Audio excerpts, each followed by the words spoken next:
So with this, let me invite those who are here for the first panel on history.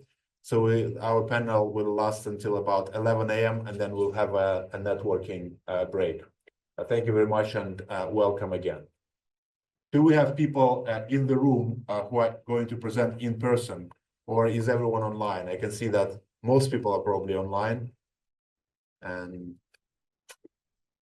so then let's have, so shall we have the presentations in the same order in which they are listed in the program? So may I invite, so let's have Halina. Halina, can you hear us? Yes, I can. And can you hear me? Yes, we can hear you loud and clear. So please, you have around 15 minutes for your presentation. Do you want to share slides from your own computer if you have any slides? Probably that would be the easiest. Yeah, I can. I'll try now.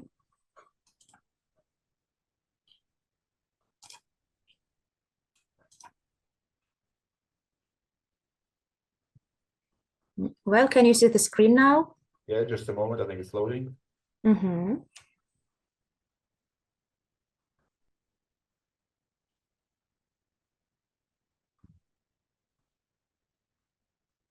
Can you start it again? Maybe stop sharing and start it again, because we see that you started sharing screen, but we don't see actually what you're sharing with us.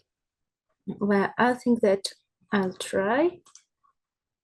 And maybe you also can like turn it on your own computer so that we can avoid all these difficulties. And I will use my own presentation like on my computer, and you will see. And I will say when you will like turn the next slide. Let's try again. Let's try again. If not, then we will use. Okay.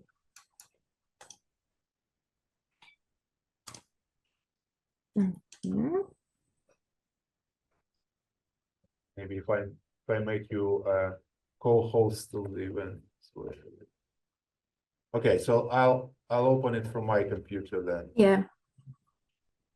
So you can stop sharing. Mm-hmm.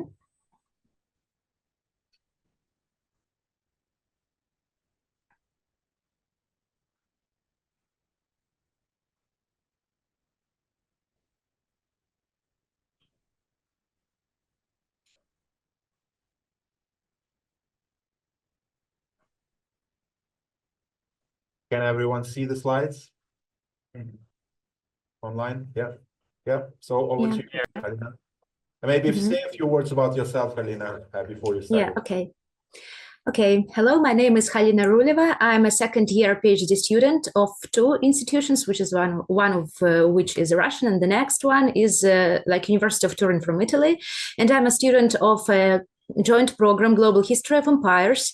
I'm from Belarus, and my research interests concern also Belarus. And that is why I have chosen some years ago a topic which is connected to my native country, which is labor migration from the late Russian Empire from its northwestern provinces. First of all, it is Minsk and Grodno provinces, and to some extent, Vilna and Kovno provinces. And I'm happy to see you all here, and I'm happy to be the part of the conference. Well, let's start. Next slide, please. Just a moment.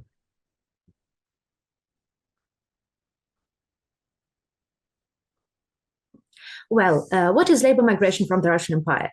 It is a typical part or a typical kind of process which was originated not from the Russian Empire itself.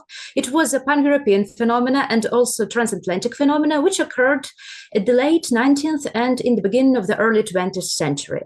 Russian Empire was not the one country which supplied with a workforce other countries transatlantic in the first place, like US and Canada. It was with Italy and Austro-Hungary, like in this regard. And the focus of my research is northwestern provinces, Grodno, Vilna, and Minsk.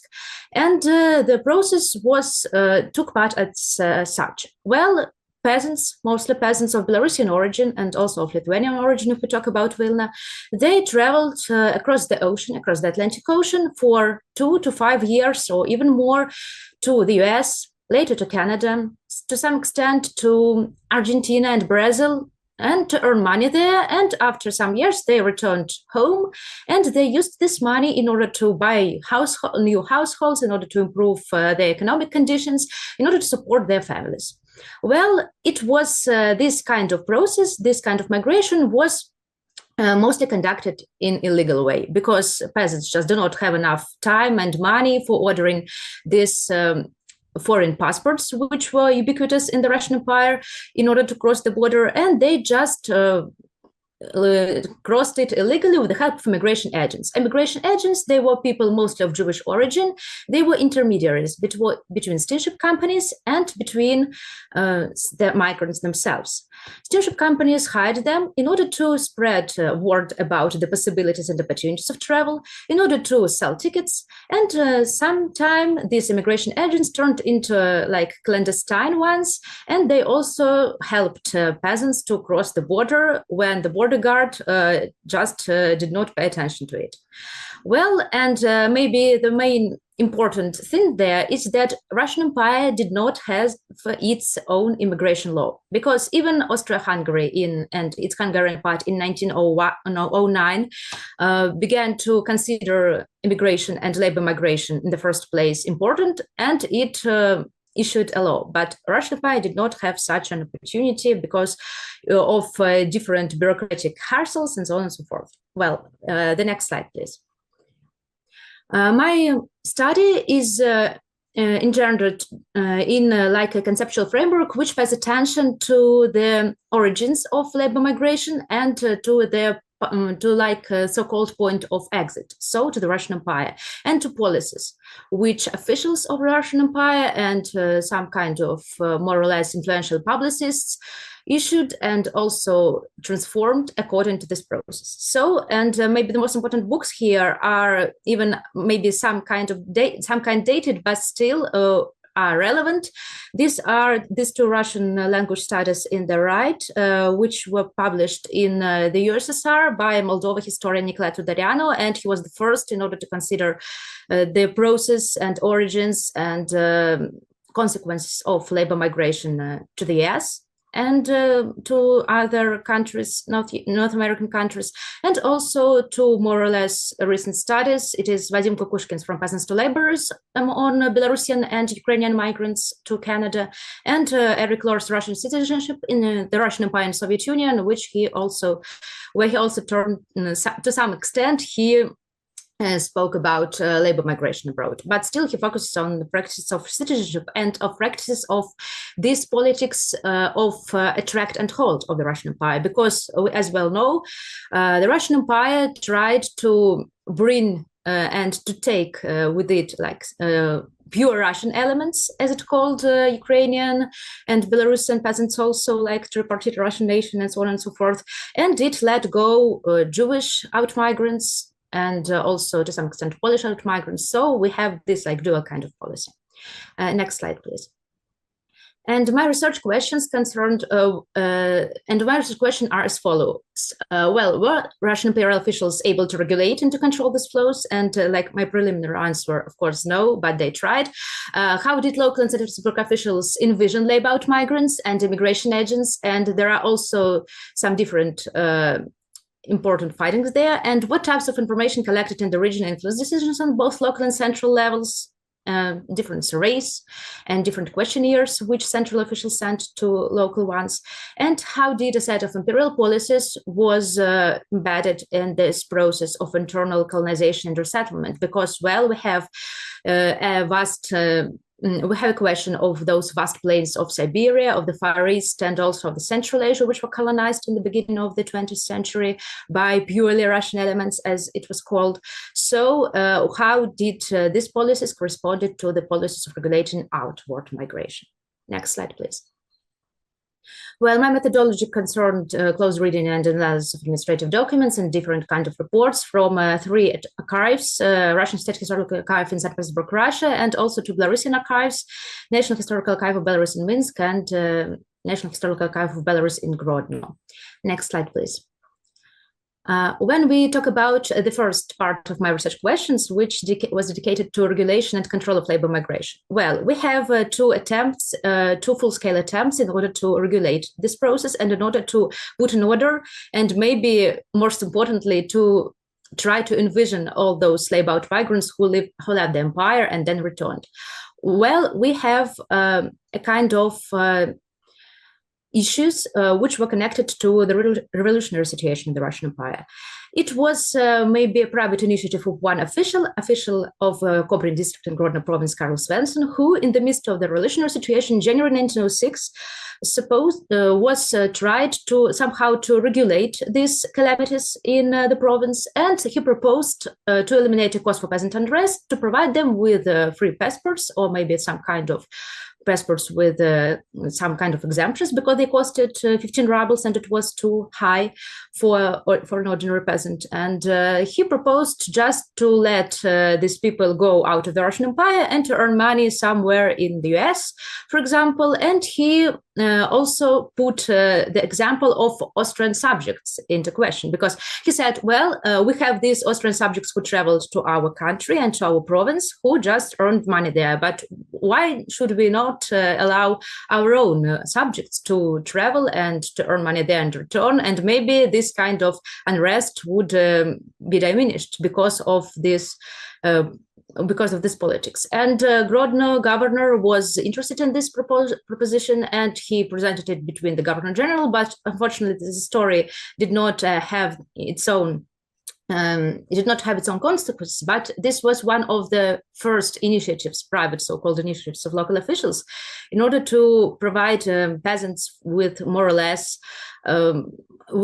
stable conditions and with more or less support in order to go abroad and to be maybe also guarded by some kind of laws of the Russian Empire, not only by their own hopes when they migrate in kind of clandestine way.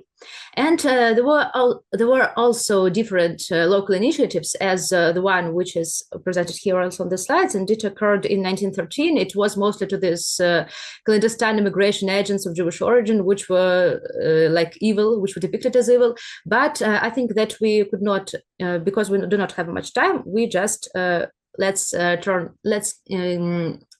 the slide. Yes, next slide, please. And I will just tell you about some kind of images of peasant labor migrants, which were presented in the Russian imperial circles, in official circles in St. Petersburg.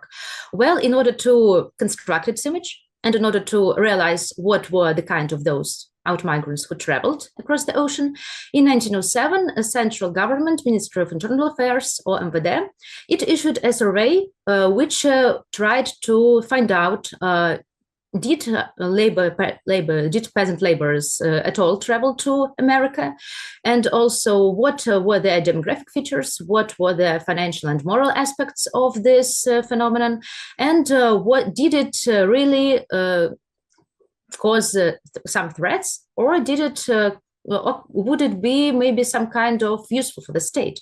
Because, well, it was first of all a question of financial also remittances, which migrants sent from the Russian to the Russian Empire from the US. And this survey was occurred in 1907, and Grodno governor, he just found out that men of 18 to 40 years from large families with small plots of arable land traveled abroad. Labor migrants could earn up to 600 rubles early, and they became more conscious and hardworking after their American experience. Next slide, please. Well, we speak about justification of a future law, because Russian Empire took into account examples of Austria-Hungary and examples of Italy, and it just wanted to invent its own law. And Ministry of Trade and Industry initiated another survey in 1910 in order to just find out which was the situation like in dynamics. And the Deputy Minister of the Ministry and the head of this Interdepartmental Commission on Creation of the Law, he stated that laborers just became exemplary members of society, and we should guard them and protect them in order so that they could use our own, like Russian-owned imperial steamship companies to travel abroad, and also in order to receive a lot of money and to transfer them to the Russian Empire. And so it was, first of all, like a financial issue, but Secondly, it was an issue of guard and of protection of purely Russian elements. And the Russian Empire envisioned Belarusians as one of these types of purely Russian elements. So it was this law in theory had a potential to guard labour migrants. Next slide, please. Well, and when we speak about imperial and European context of labour migration, we should speak about maybe three kinds of types of embeddedness of the Russian imperial context into this European and even transatlantic context. First of all, as I've already mentioned, Russian Empire took an examples of different European states in order to create its legislation. And even the first draft law of the Russian Empire on immigration, it was borrowed just fully from the German one. And they praised the German experience, and they realized that they should use out-migration not only in order to protect the steamship companies, but also which could carry passengers from Libava, Liepaja today's to the US, but also just to create some kind of enclaves, of ethnic enclaves of Russians abroad, so that they could be to some extent guarded by the state, and to also to develop international trade. The second context is that system of Italian seasonal laborers, which was popular in Italy, in the southern Italy, first of all, who traveled to Brazil and Argentina and earned money there during the summer in the southern hemisphere, and then they returned to their own country. And also it was like an idea in the Russian Empire to create this kind of system also for purely Russian peasants, and to provide even them with tickets in times of calamities or in times of hunger in the Russian Empire, so that they could travel and also earn money in Argentina, for example, and return with money later. And the third part of this like European and transatlantic context is this notion of US labor experience as a technical school, as a school of life. It was also provided by one of ideologues of immigration law, one of officials, and he stated that, well, those peasants and those laborers who had this labor experience, they will return like skillful artisans, and also they could improve not only their households, but also they could later become colonizers and settlers of the Far East and of the Inner and Central Asia. And so this kind of transatlantic migration was not viewed maybe as a threat to internal colonization process, but as a stimulus, as a kind of impetus to internal migration, and as a kind, or maybe as a kind of alternative to it. So I think that during this like 15 minutes or even more, I was able to provide you a brief glimpse on this unusual movement and unusual process, and which is not, unfortunately, very well studied even today. And I will be happy to answer your questions and to see your suggestions and comments. Thank you, and well, thank you for your attention. Thank you very much, Halina, for your presentation. I appreciate that our online participants cannot see that there are people in the room. It's not just me and Andrew pretending that it's a proper conference happening, but we have around 30 people in the room. Very interesting presentation. We'll have questions at the end after all presentations are made, but I was quite intrigued by the notion of seasonal migration to Argentina from Grodno. Go and pick some apples and then come back to Grodno. But I've been to Argentina once. I had a connection there. I flew from Frankfurt to Montevideo in Uruguay, and I spent maybe an hour in Argentina. And the only person with whom I spoke was a customs official. And when he saw my passport, he said, "Oh, actually, my grandfather is from Belarus." And he told me a story of his grandfather who lived outside of Stolpci, and then he moved to Argentina. So some people never returned to Belarus after that. But yeah, interesting. We'll have more questions, I'm sure, after all presentations. So now let me invite Sándor to talk about the background of the siege of Polatsk. Sándor, if you can say a few words about yourself and then move on to your presentation. You have 15 minutes. Okay, thank you so much. So two technical questions. Can you hear me, and can you see my shared presentation? Yes, we can see. Yeah. Okay. but it is not the beginning of the presentation, but the end, because I proved the slides if they work well. Okay, so dear colleagues, thank you again to be here. My topic is the question that can be Huntington's paradigm applied to the Belarusian history in the 16th century. So this is the first step that I'm speaking about Belarusian history in the 16th century. It's also a question of debate. Can we speak about Belarusians in the 16th century? But I have already said about that in my approach, the Grand Duchy of Lithuania, about I have already published several papers, was a Christian state of Slavic inhabitants who followed the Orthodox Christianity of Byzantine Rite, and the 16th century is a part of the Belarusian history, also named as a Grand Duchy of Lithuania. And the Livonian War is which I'm focusing on, that the background of the siege of Polatsk. Because the siege of Polatsk was a turning point in the Livonian War, and actually I maintain that colleagues are familiar with the Belarusian history, because I have here no time and no possibility to introduce the basic knowledge on Belarusian history. But I mean, the Congress, it's a well-known fact that Polatsk was sieged by the Polish king and Grand Duke of Lithuania, Stephen Batory, who was of Hungarian origin. That's why I'm reading some sources about Batory.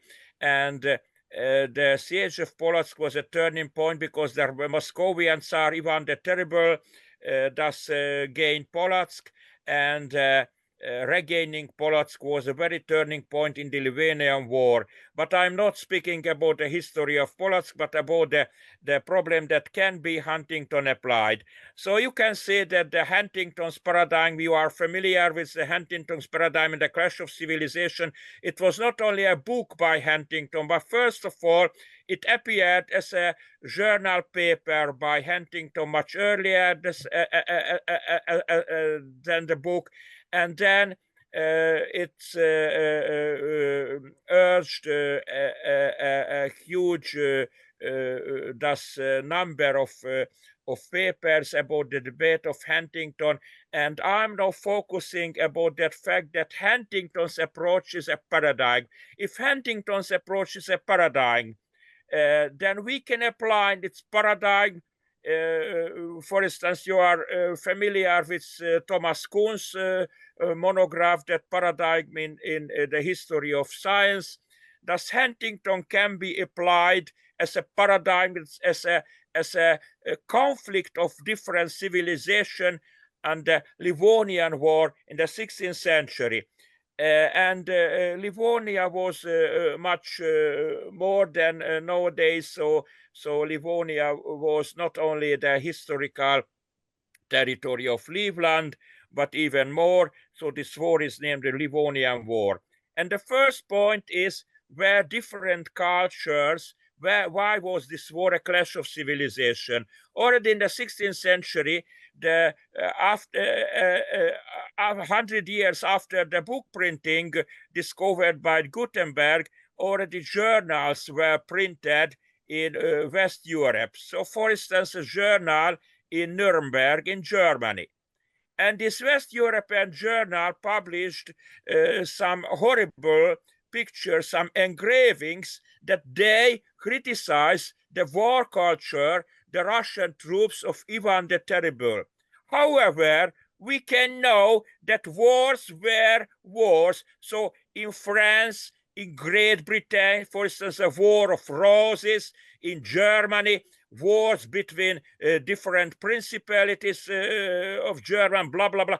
So wars were thus familiar for Western Europe. Why in Western European journals for the wide public, why these journalists in Western Europe criticize the war culture of Russian troops?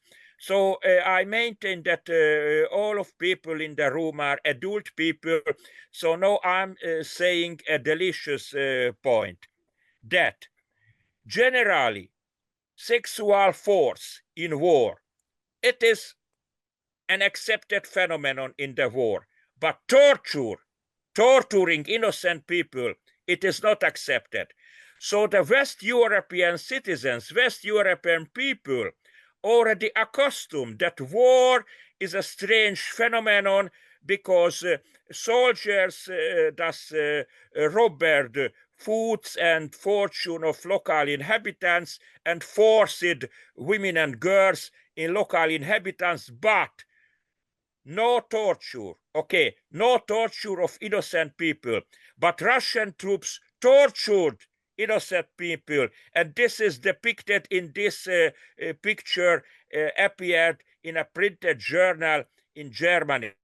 So this is one point, that the culture of war was very brutal from the Russian troops. This is the first point. I can see that a paradigm of clash of civilization can be applied, because some culture of war was already developed in Western Europe, but the Moscovian culture of war was different.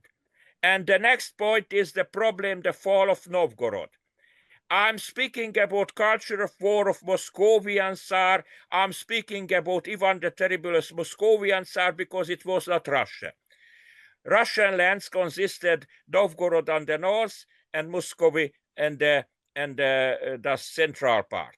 But Novgorod was a democratic republic, and Novgorod was destroyed by the Tsarist Muscovy. Why? And this is a very important point. When Novgorod was destroyed, the Livonian War already had been continued for a decade, because Novgorod was destroyed, as you can see in this slide, that in 1570, but the Livonian War began as a decade later, 10 years earlier, sorry, a decade earlier, 10 years earlier. But even I mean that the existing of Novgorod as a republic of well-to-do tradesmen was one cause of the war. Why? Because Novgorod was a huge state. You can see in this map Novgorod, and Novgorod was in very good trade connection with the Hansa cities in Livonia. Hansa cities in Livonia were inhabited by local Germans, also in Baltic states, and local non-Germans, but they belonged to the German Hansa Legion, and the Magdeburg law was applied to the Hansa cities such as Reval, Tallinn, or Dorpat, Tartu, and Memel, Klaipėda in Lithuania, blah, blah, blah, the Hansa cities. And Hansa cities were in good financial connection with Novgorod, which was also a similar republic of tradesmen. But when Ivan the Terrible, that is the border between the Baltic lands and Novgorod Republic, but we have, when Ivan the Terrible wanted to put in trade connection, final connection with German lands, they refused, because they said that you are a dictator in Muscovy, and we had already been in trade connection with the Republic of Novgorod, with tradesmen of Novgorod, but we refused to follow tradesmen, because, dear colleagues, the trade, the financial contacts require safety, and the Republic of Novgorod provided the safe contacts for the trade contacts, but Ivan the Terrible didn't provide safe contacts for the trade and finance contacts, and the Hansa cities refused trade contacts. And what was the answer of Ivan? I'm soon finishing. At what was the answer of Ivan the Terrible as a dictator of Muscovy? Okay, you refuse trade contacts. I don't provide you with safety, but I will conquer you with brutal troops. And that's why I mean that existing of Novgorod was one cause of the Livonian War, because the Russian Tsar, not the Russian Tsar, but Moscovian Tsar was jealous for the civilization in Novgorod went in the European way, but the civilization in Muscovy went in the Tatar way, and the Kazan Tatars were allied of Ivan the Terrible, and that brutality appeared in the Russian war culture was the brutality of Tatar soldiers allying Ivan the Terrible That's why it was a clash of civilization, because the clash of civilization appeared between Novgorod and Moscovian Tsar, and clash of civilization appeared between Novgorod and Livonian Hansa cities, and clash of civilization appeared between Moscovian Tsar and the Polish-Lithuanian Commonwealth. You are very familiar with the social structure of the Polish-Lithuanian Commonwealth, that the nobleman, the Shlachta elected the king, but in Muscovy, the Tsar was an almighty ruler and could cut the bread of the boyars. So it's very well known to you, dear Belarusian colleagues, that this is the next point of the clash of civilization, that the social structure in the Polish-Lithuanian Commonwealth was such democratic that you may remember that the Shlachta in your land, in the Grand Duchy of Lithuania, did not accept Steven Batory for a king, so it was a huge debate. But in Muscovy was no election for the Tsarist throne. So that's the next, that the point, that the paradigm, the clash of civilization can be applied. And I'm finishing, but it's very important that your university in Polatsk was established during the time of war. Steven Batory, King of Poland and Grand Duke of Lithuania, established 4 universities. Thus, in Polatsk, when he was sitting in the camp in the siege of Polatsk, surrounded by soldiers, and the troops sieged Polatsk, regaining from Ivan the Terrible. But what was the main idea of the Polish King Polish King Steven Batory? To establish a university in Polatsk. Therefore, this is a point of clash of civilization, because the cultural policy, the establishing higher educational institution, and the Vilnius University was established in that time. So Polotsk University and Vilnius University are were established in the same time, 2 years difference, and the Tartu Jesuit High School, and still a Jesuit High School in Skrodna. And I am now highlighting the paper of the Polish historian Oskar Halecki. Oskar Halecki, it is referred in my text. You may see in the slide that Oskar Halecki wrote about that the Jesuit high schools, the Studium Generale in Latin language, the Studium General, must be accepted for universities, for higher educational institution. That's why Piotr Skargas in Lithuania, Piotr Skarga, who was the advisor, a Jesuit, you know Piotr Skarga, a Jesuit, was advisor of King Steven Batory, urged him to establish Jesuit high school as a universities, and the Polotsk University of Jesuits was full of Orthodox Slavic students, so the multicultural, multi-confessional institutions. And in Muscovy, what was in Muscovy? Nothing. The book culture was on much higher level in the Commonwealth as in Muscovy, but this is the main field of mine, and I have already presented about in person in London about this point here. And last but least, the diplomat of King Batory went to the Turkish Sultan, and the Turkish Sultan provided with troops and money, golds, this war against Russia, because the Turkish Sultan also was a Muslim ruler, evaluated this clash of civilization, that the Muscovian civilization is a much more danger to Europe and to Turkish Ottoman Empire than any Christian das kingdom in Europe. So it is also important. And main conclusion, I don't read my main conclusion, because I mean you realized what I'm speaking about, and my time is finished. Okay, my time is finished. Yes, it's a question. Yes. Yes, So, yes.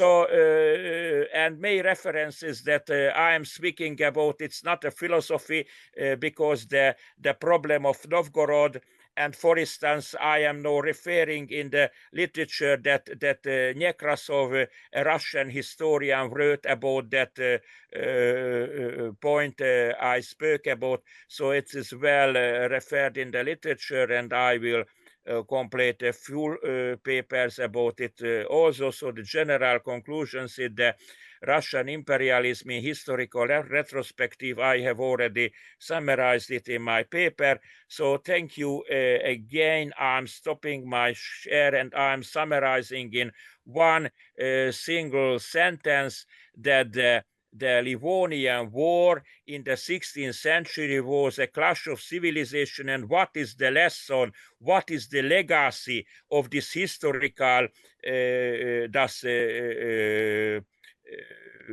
is historical argumentation that this conflict was not because a mad ruler appeared in Muscovy. One single mad ruler in Moscovian Tsardom cannot begin a clash of civilization, but if two civilizations are very different, such as Novgorod civilization and Moscovian civilization were different, and European civilization were different, that the war appeared not because only one mad ruler, Ivan the Terrible was a mad ruler, but any mad ruler in Moscovian Tsardom can begin a war while these civilizations are different if we accept Huntington models. So, okay, thank you much again. If any question, I will be more than happy to answer the question at the discussion session. Bye.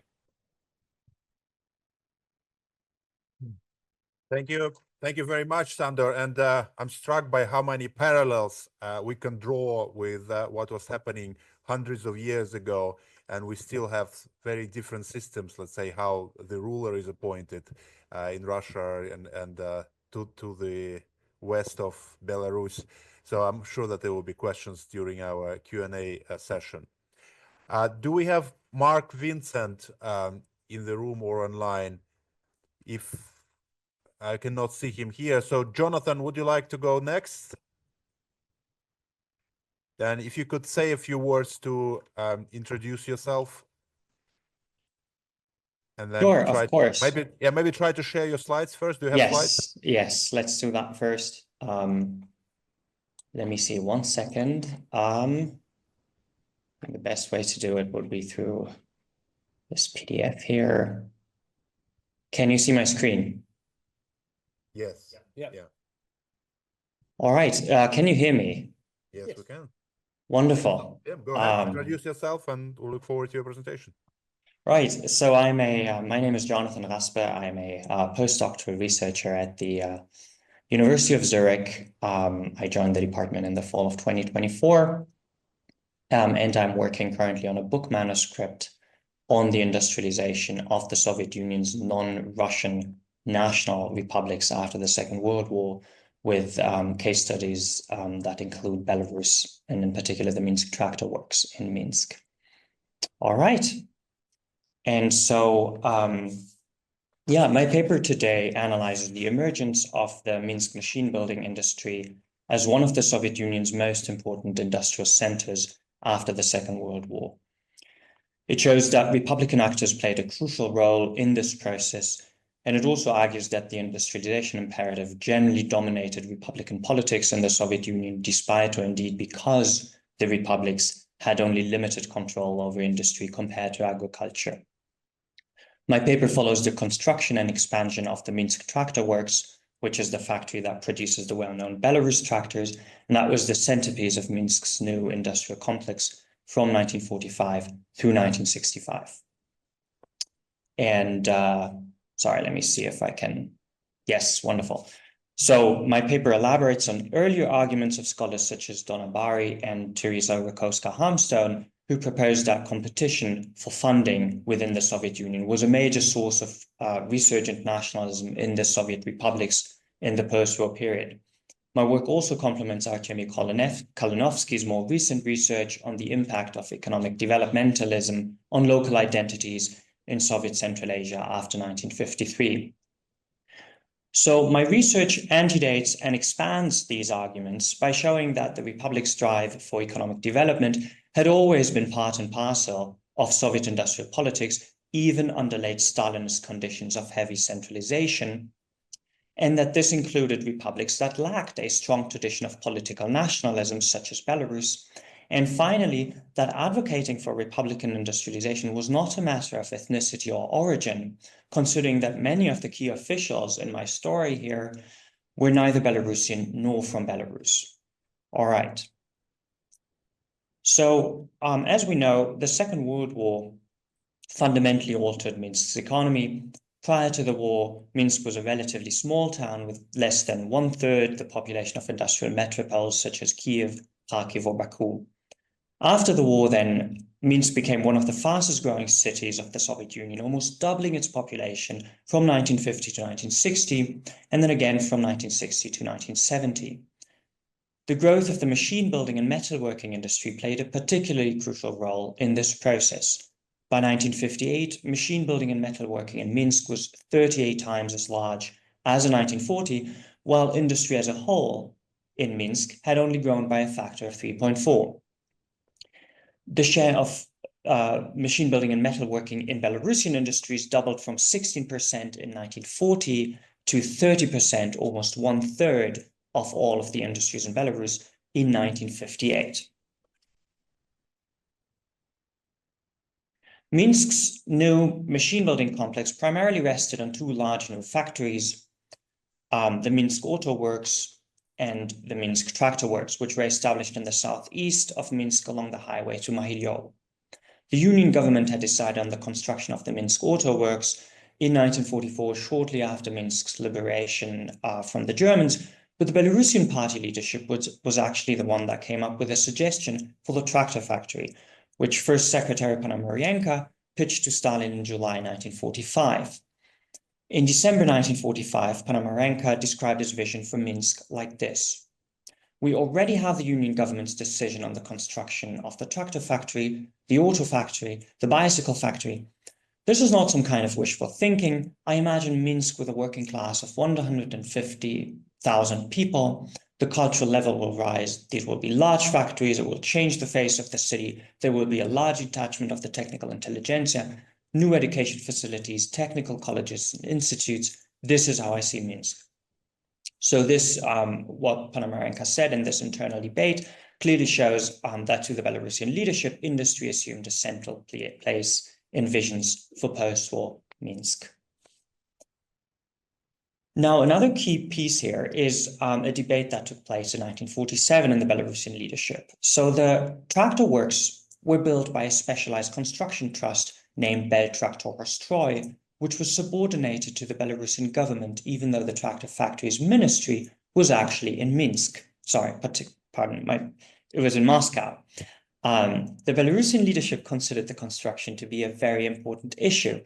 The Belarusian Central Committee's bureau, the highest party body in the republic, discussed the construction 25 times between 1946 and 1953. In March 1947, the bureau fiercely debated whether or not Belarus should maintain control of Beltraktorostroy or transfer it to an all-union ministry in Moscow. The opponents of Republican control within the Belarusian leadership argued that the Republic was unable to cope with a construction task. The proponents, however, which were in the majority, argued that the Republican government had to use the construction to train technical cadres, establish its own production facilities, and ultimately advance the industrialization of Belarus.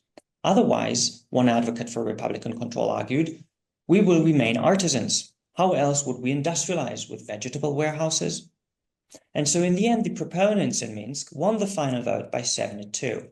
As First Secretary Husarov explained, the most important thing is that proper cadre workers will grow on such a construction site, a proper working class which will advance the large-scale industrialization of the Republic.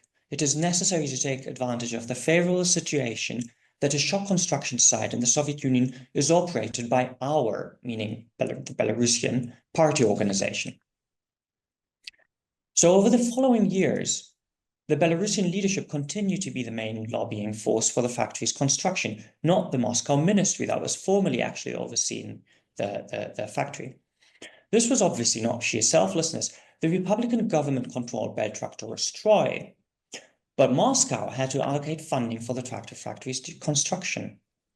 Every year, the tractor factory was initially underfunded, so the Belarusian government was able to appropriate the trust for other purposes to prevent its workers and facilities, financed by Moscow, from being idle.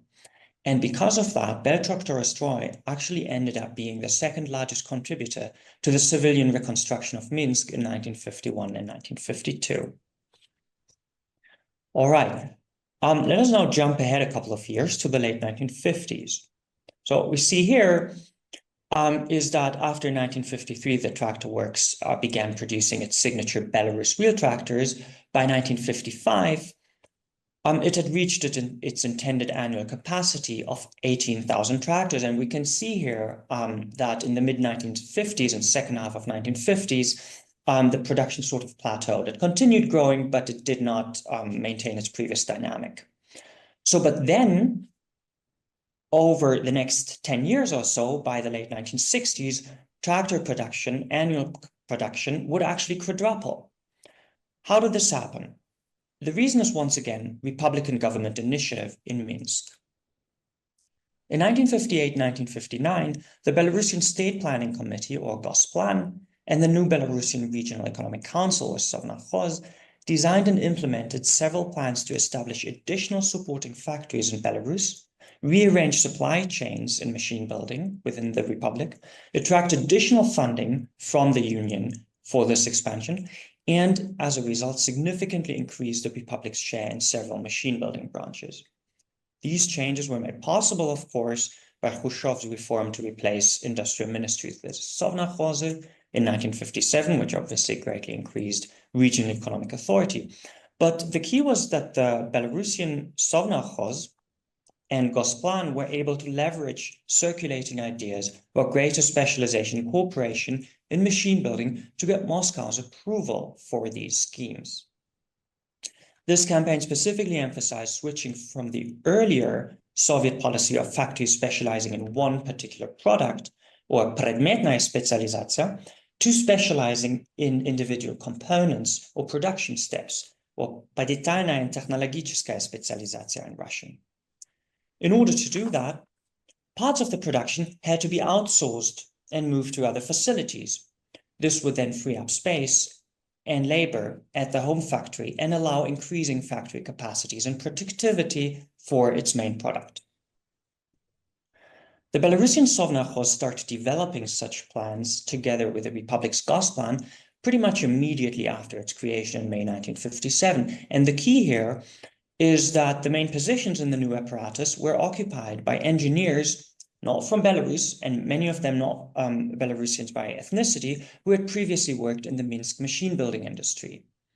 These included the former director of the Minsk Auto Works, Kishkin, the former main engineer of the tractor works, Schwarzbuch, the former main engineer and party committee secretary of the tractor works, Nikanorov, and most importantly, the former Minsk tractor works director, Tarasov, who chaired the Sovnarkhoz from 1958 through 1963.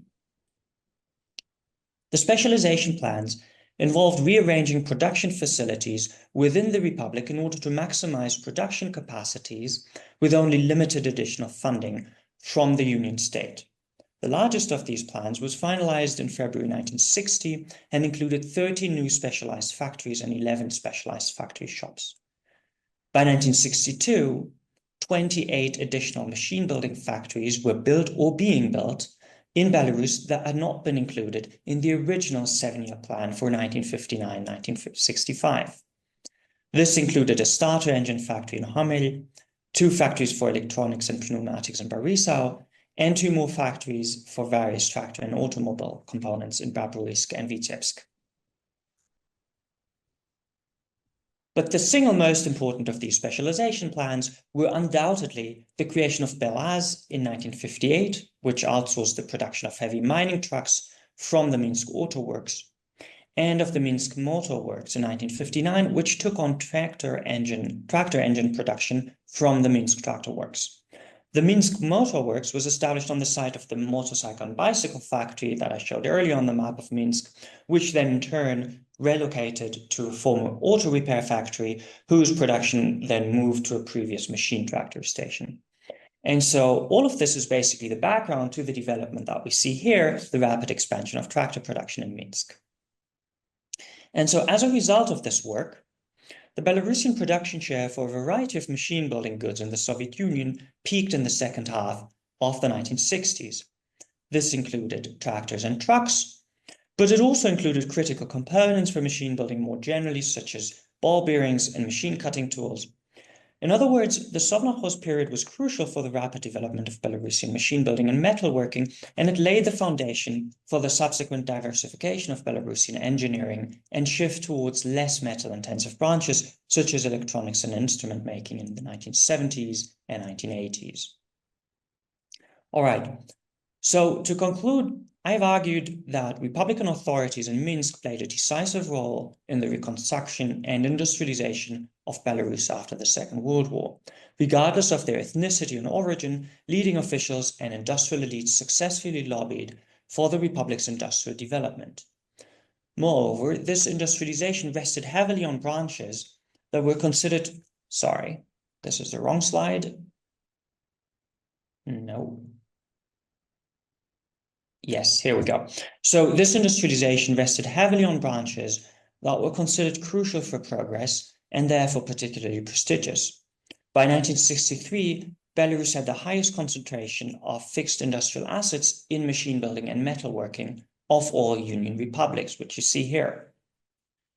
So fighting for industrial development was a fundamental feature of Republican politics, both before and after Stalin's death in 1953. But arguably, the Belarusian Republic was particularly well suited for this competition after 1945 because it was Slavic and because it suffered heavy destruction during the war. Second, because it was located in the center of the Soviet Union's new bloc of satellites in Eastern Europe. And finally, because its leaders soon developed a very strong local particularism that was non-ethnic and therefore unsuspicious of political nationalism. And I think I'm running out of time, so I'm going to stop here, and I'm looking forward to your questions. Thank you.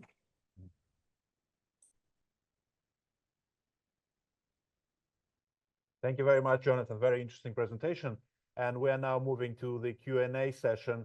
And I will readjust our camera a little bit so that you can see what is happening in the room as well. And I will add also other speakers. While I'm doing all this, can you, well, I remember when the Soviet Union was collapsing, Belarus was apparently had one of the best chances to succeed economically because it had relatively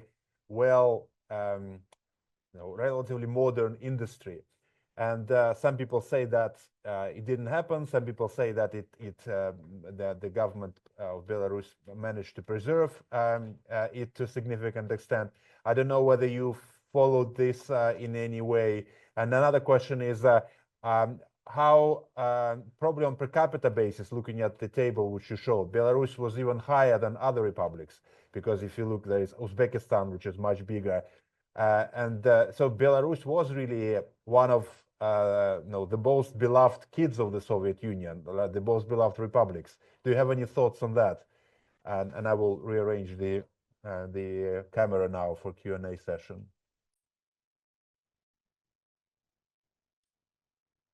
Should I reply now, or do we? Yes, please. Yeah, please do now. Sure. Yeah. So these are great questions,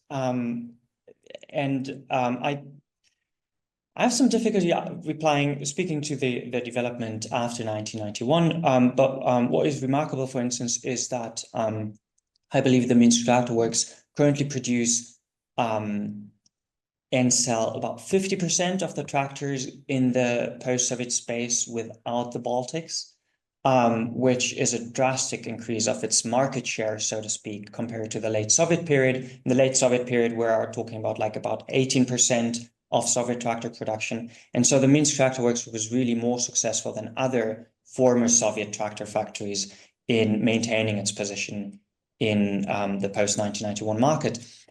Part of this is certainly that these Minsk industries that we're talking here about in the 1960s, these production facilities were obviously later than some of the earlier tractor factories. In particular, I'm thinking here of Kharkiv and Stalingrad, Volgograd after 1961, obviously. So there was certainly an advantage there. I would also argue that because of the high concentration on Minsk, there was just that created an additional effect for Minsk machine building as a whole. Yeah, and I should probably refrain from adding more detail to that because I'm not really that familiar with the situation after 1991. With regard to the per capita machine building production, which is your second question here, so there's actually work by others as well about the larger than average per capita production and machine building in Belarus by the mid-1960s. I didn't include tables on that. What needs to be added here perhaps is that in many regards, the industrialization of Belarus still lags behind places like Russia and Ukraine in particular until the late 1970s, depending on the indicators that the measurements that you're looking at, just because you still have a very large share of the population engaged in agriculture. And that really only changes significantly. Belarus only really catches up to places like Ukraine and Russia, which obviously are also very diverse republics. You also have large differences within Russia and Ukraine by the late 1970s, early 1980s. Thank you. So let's open the floor for questions.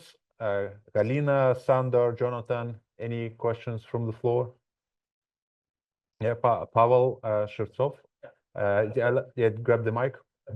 Halina and one for Jonathan, maybe ladies first. So, yeah. You can ask both. Well, yeah, you can ask the first one. Yeah, I've got questions for Halina and Jonathan, maybe Halina, ladies first. So do you know the percentage of people who would sort of stay in the States or Argentina and those who would come back, you know, percentage of people who actually settle permanently in the new world? Any sort of statistics on that? Roughly. Thank you for the question. Well, maybe the most important problem here is that neither the Russian Empire nor, to some extent, South American countries, they did not have like proper statistics. And we also have this kind of statistics gap in the US statistics because, well, US immigration statistics was well developed on the one hand, but on the other hand, it did not take into account maybe some kind of ethnic boundaries to some extent, because, well, in some extent, maybe Belarusians were wrote as Poles, for example, and according to their like religion, maybe according to their own self-identification, and also they were also wrote as Russians. But when we speak about the percent of returning, we may lay on a sort of locally gathered statistics, so-called, in the provincial level. Well, when officials were interested in regulating this movement, they somehow counted it, and they realized that, well, in some provinces, like in Minsk province, it was like up to 70% for different OES, for different districts, rate of returning, so from the US. And when we speak about South American direction, it was not so popular among Belarusians than among Ukrainians, for example, but still people who traveled there, they also tried to return. But South European direction was maybe most important for those people who wanted to resettle there, because it allowed agricultural colonies to pick land and also to develop it, and so on and so forth. And I think when we speak about the US and about Grodno province, it was in some years up to 50% were returning, and so on and so forth. So the percent of returning was higher from the North European countries than that from North American countries, than that from South American countries. And maybe it is also an explanation, well, as Professor Kryvoi has previously told, that for now we still have descendants of those who settled in South American countries, for example. And well, maybe when we speak about descendants of those who settled in the US, it maybe were descendants of those who settled there after the First World War, or who traveled there before the First World War and who could not return after it, because transatlantic routes were damaged during the war, and many people, I think, they also stayed in the US and they did not return later to the Russian Empire and later to the Soviet Union. Well, and before 1914, the percent of returning from the US was quite high, I think. Thank you. Thank you. And for Jonathan, can you talk about the downsides and social impact of that rapid industrialization? For example, was it sort of at the expense of agriculture? Did it create a sort of an arrogant elite among sort of industrial workers comparing to the sort of brethren in the impoverished countryside? And sort of maybe a couple of words about that. Thank you. Yeah, that's obviously a great question. I would argue, so the first things that come to mind here is that the machine building and metalworking industry is perhaps less damaging compared to some other mining, in Solihullsk, for instance. Then there's also there was chemical industries in the north of Belarus that were slightly later than what I'm describing here, that I believe were more harmful in environmental terms. But one of the key problems here is obviously the hyper-centralization of Belarus and of the Belarusian economy, which was recognized by Soviet planners as a problem as well in the late 1960s and early 1970s. So the sort of second step after the development that I've described here is that the Belarusian authorities, Soviet authorities, really start trying to create more decentralized industries and outsource production to newer plants, newer satellite towns, in order to not, prevent everyone from going to Minsk. And so that would definitely be something that one could argue was harmful for the structure, the political structure of Belarus as well, after 1991, the hyper-centralization, but also in terms of the social development of the population, definitely. And I was wondering whether many of those people who were brought to Belarus to work on these factories, they were actually expats, like foreigners, probably mostly Russians. Yes, so this is also, industrialization in the Soviet Union almost always goes along with the influx of Russian migrant workers, Ukrainian migrant workers, and then later on also actually Belarusian migrant workers going to, in particular, to Central Asia. In the first decades after the Second World War, I believe we have two different developments simultaneously happening. On the one hand, you have actually a net negative migration with regard to Belarus. So more people leave the country, the republic, to other parts of the country, including actually Ukraine and Russia, because of a perceived lack of jobs. So this is something that the state also tries to do, send young Belarusians to other industrial, well, the Urals in particular, but also the Donbass. And at the same time, you have industrial elites, technical experts, engineers coming in, overwhelmingly Russian, to Minsk. But what is also interesting is that if you look at the composition of the staff at the Minsk tractor works, is that by the 1970s, the majority of these engineers and technicians are actually Belarusians.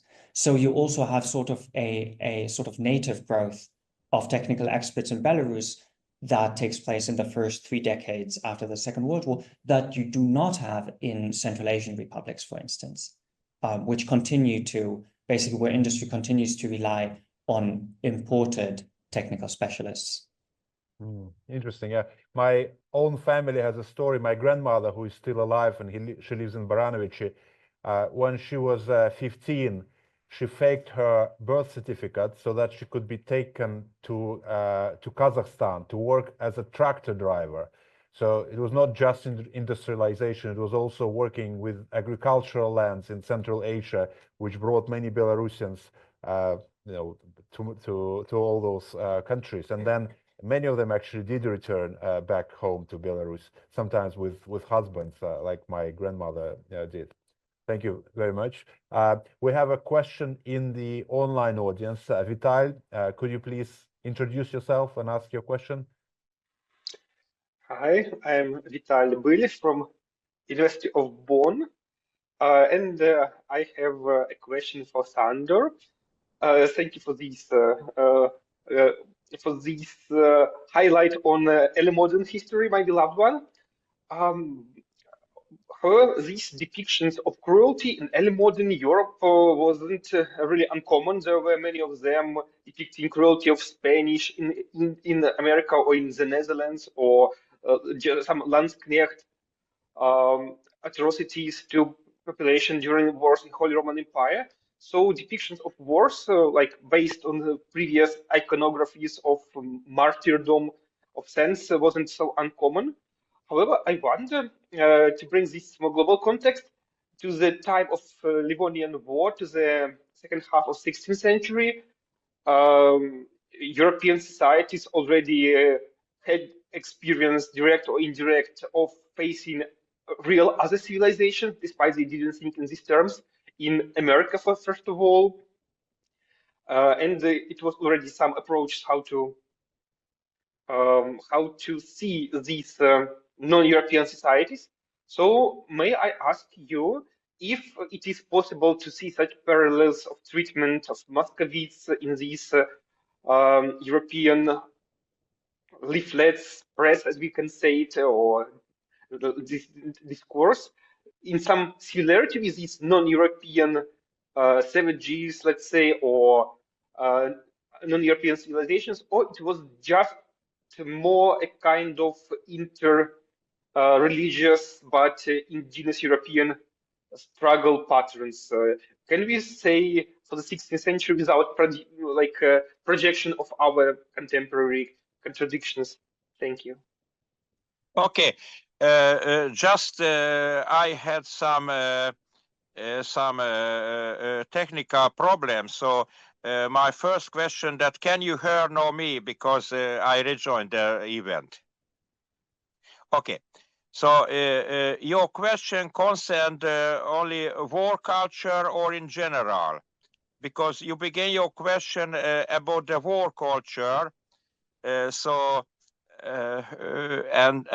then I had some technical problems. So you begin the question of the war culture. So as far I realized during this technical problem that you refer to some differences between the West European cultures too. So I'm dealing with the only one point that the Huntington's paradigm model apply for the 16th century. But could you be more? Could you a bit more specify, because I lost 2 sentences of your question when I rejoined the event.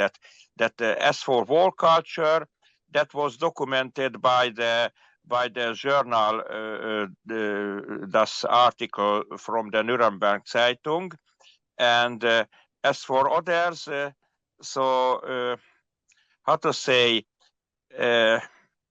You are right that the West European culture can be regarded as a whole unit, but we can differ. I like this topic that we cannot regard the different cultures as whole units, but for instance, that the isoglosses in the linguistics or the isobars in the forecast of the weather, thus you can draw some points. You can draw some points which unite the culture. And for instance, the Hansa Legu is not only not only an alliance, but the Hansa Legu can draw that culture where the Magdeburg law and financial development and development of trade was similar. And as for Spain, you mentioned Spain. I mean, very well-known historian Benedict Anderson wrote a book about the imagined communities. And Anderson dedicated a chapter to the 16th century market of ideas in his book, The Imagined Communities, that the market of ideas appeared in the 16th century, as writes Benedict Anderson, due to the book printing, and the Protestantism thus made a new revolution in the intellectual history, because the well-to-do citizens could purchase, for instance, that Nuremberg Zeitung. In Spain, nobody purchased that Nuremberg Zeitung, but in Protestant territories, in German-speaking territories, that's the citizens that when the bourgeois development was a bit higher. So when I compare these two model of two civilization, that you are right that I disregarded that Spain and Italy existed too in the 16th century, because I'm very fond of Benedict Anderson, and the Protestant territories in West Europe were regarded. And as for the LivonianWar and Belarusian territories, it can be applied because the German influence, the Protestantism and multiculturalism in the Polish-Lithuanian Commonwealth were very strong phenomena. For instance, the Radziwiłł family in the Grand Duchy of Lithuania. So, I mean, the German-like and British-like West European culture impacted in the Livonian territories and in the Grand Duchy of Lithuania. Thus, and as for the Catholic lands in West Europe, Spain and Italy, thus the Catholic culture of the Polish kingdom was regarded in the Grand Duchy of Lithuania as some danger. As for instance, the bourgeois associations, thus the brotherhoods, the bratstvo appeared as for instance some phenomena of the well-to-do burghers very parallel to the West European Protestantism. So briefly, but I highlight that I didn't hear a part of your question, so you may ask again that part of the question. I mean that. Yeah, let's see. However, Sándor, we need to move on. Let's see whether there will be another question from Vital, because we have another question here in the room. We may get back to you. Okay, so Vital can write me a letter by email too, and we can discuss about it more. Yeah, thank you. Okay, my question is for Jonathan. Thank you for your paper, Jonathan. To what extent do you also see the leaders of post-war Belarus, the partisans, leveraging their prestige from that to get inward investment, if that's how we define it in the Soviet Union? Secondly, very good point about Belarus now being closer to the Warsaw Pact countries, but interwar it was too close to Poland and Germany, and therefore to some extent underdeveloped given the fear of attack. So how much of the process was also kind of post-war safety, if you like, no longer under threat of attack?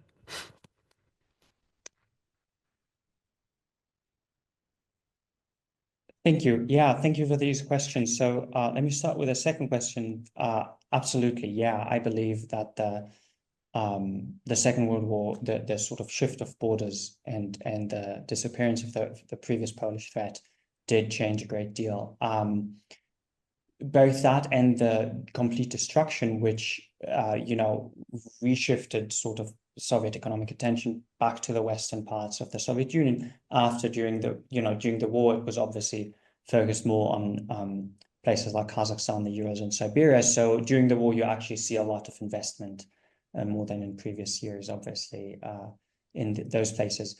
I believe, I might be mistaken, but I believe I once read something about actually a plan to move the capital from Minsk to Mahidol in 1938 or so, which then was not did not materialize because of the partition of Poland and the re-annexation of the of West Belarus and Western Ukraine. But yeah, so definitely the Second World War in geopolitical terms changed a lot for Minsk here. The first question is about the partisans leveraging prestige here. I did not really see that. I have to be honest here. Partially this may be because to some extent in the top leadership, they're not as prominent, and the whole Second World War, the importance of the Second World War at least in public, is not as central in the years that I'm looking at. Obviously, some of the people that I quote here were partisans, but I did not find that argument in their, at least not in an explicit form. It is, it's always very hard to tell all of these negotiations between Moscow and Minsk, what actually happens behind the written documents that you find. You sometimes find some evidence, especially when they go through the permanent representative that the Republic has in Moscow. That person always messages the Republican government in Minsk, advising them how to proceed, what seems to be the best strategy now in dealing with Moscow ministries. But then, that only hints at so many phone conversations or other, people going to Moscow to speak to people in person. I don't really know what happened there. Thank you very much. Thank you. Are there any more questions, either in the room or online? Okay, there's one question over there. If you could introduce yourself. My name is Alex Pomieczko. I'm from King's College London, and I have a question for Halina. Thank you for your presentation. You mentioned very briefly that there were some sort of clandestine escape routes, migration routes, and I'm assuming that's because we're talking about the period of the parallel settlements. So I'm wondering if you could say a few words about that. I thought that was very interesting. Yeah, thank you for your question. Well, yes, this clandestine migration was really spread throughout the Russian Empire, throughout the East-Western Rim, because we have some evidence from contemporaries that from 75% and up to 90% of all out migrants, they did not have foreign passports at all, and they consequently just crossed the border illegally. And it was in some places on the border of Congress Poland, Vistula provinces, and German border. So those places were not guarded by gendarme officers and police officers and also border officers of the Russian Empire, and they were kind of paths and Jewish guides, and not only Jewish guides, but also guides from local peasants, from those who lived in Vistula provinces, for example. They just took 1 or 2 rubles from each out migrant who wanted to cross the border, and they just led them on foot or maybe in some carts in those non-guarded places, and they crossed the border without maybe consequences for them. But then the question of return also arose, because, well, if you do not have foreign passport, you do not have a kind of opportunity to cross it legally during your return. And there were 2 ways. First of these ways was to ask a Russian imperial consul in New York, for example, to provide with a peasant with a kind of exit or entry permit.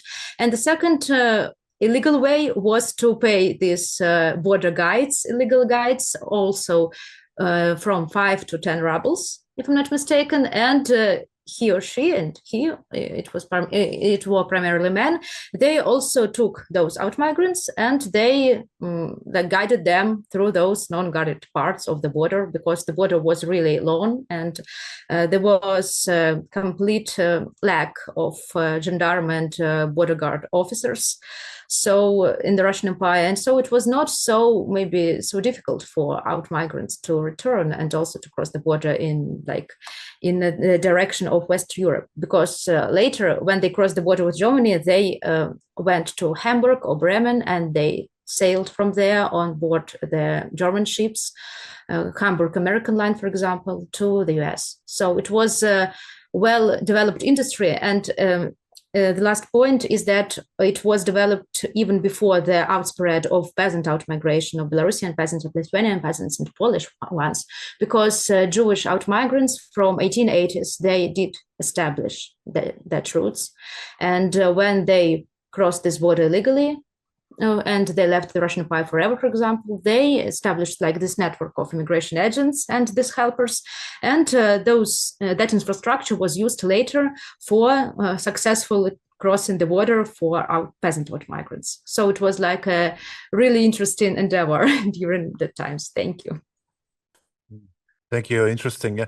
There was, we have another period of history now when Belarusians don't have passports, right? It's going back in circles. There's another question over there. So if you could introduce yourself. Hi, does it work? My name is Joanna. I'm from Oxford University. It's for Jonathan. I'm wondering if you looked at what industrialization changed for population movement within the country. So did the countryside have less people? Like, just how did industrialization in Belarus affect urbanization? Thank you. Yeah, thank you for this question. Yeah, definitely. Industrialization had a huge impact here. So the whole post-war growth of Minsk, I believe, is mainly driven by people from the countryside wanting to go to Minsk. And actually, I wasn't really able to do more research on that for perhaps also obvious reasons. When I was in Minsk the last time I was there, the museum, the tractor factory has a very interesting museum, and the museum has a huge collection of letters, petitions of people writing to the tractor factory in the early 1950s, asking for employment, and you know, asking for help to get a permit to residence permit in Minsk, but also to deal with the collective farm that they were allowed to leave, and that is something that I can't really do more work on because I can't go back. But that is definitely these industries definitely were a large pull factor for people to leave the countryside, and especially in Western Belarus, which obviously had a slightly different timeline with regard to their Sovietization. And by the way, what are your other case studies? You mentioned that Belarus was one, and can you give us some highlights about other case studies? Yeah, so it's basically Minsk Tractor Works and the Karaganda Iron and Steel Works in Kazakhstan. And so this comparison really works very interesting, I believe, on all sorts of levels. So one is the political level. What I've described here does not take place in the same way in Kazakhstan. You have similar lobbying, but it's much weaker because the Soviet Union, to some extent, the Soviet government in Moscow deliberately undermines sort of the centralization of politics in Kazakhstan. So you have several sovnakhozy in Kazakhstan. The Karaganda Iron and Steel Works, the Karaganda Coal Basin, is much more controlled by Moscow than the Minsk machine building industry is controlled by Moscow. You also have very different trajectories with regard to the employment of titular nationals. So you have way more Belarusians in Minsk than Kazakhs at the Karaganda Iron and Steel Works, despite more explicit attempts to increase their share. So there's a very interesting mechanism to unpack here. With regard to the, I mean, basically this goes to your question here, Joanna or Joanna? It was Joanna. Joanna. So this goes back to your question, Joanna, that the urbanization, the impact of industrialization or urbanization is much stronger in Belarus than in Kazakhstan, despite the local, the native, so to say, Kazakh population being significantly uprooted, obviously, by the forceful sedentarization and horrible famine in the 1930s. So you don't see industrialization drawing in so many Kazakhs into industry, into urban industry as you see it in Belarus. Thank you. Very interesting. So I think that gives us just a minute to conclude and to thank all speakers. I think it was a fascinating presentations, and I hope that you will publish some of these presentations and we'll be able to read them as well. Thank you very much. Let's give us a round of applause.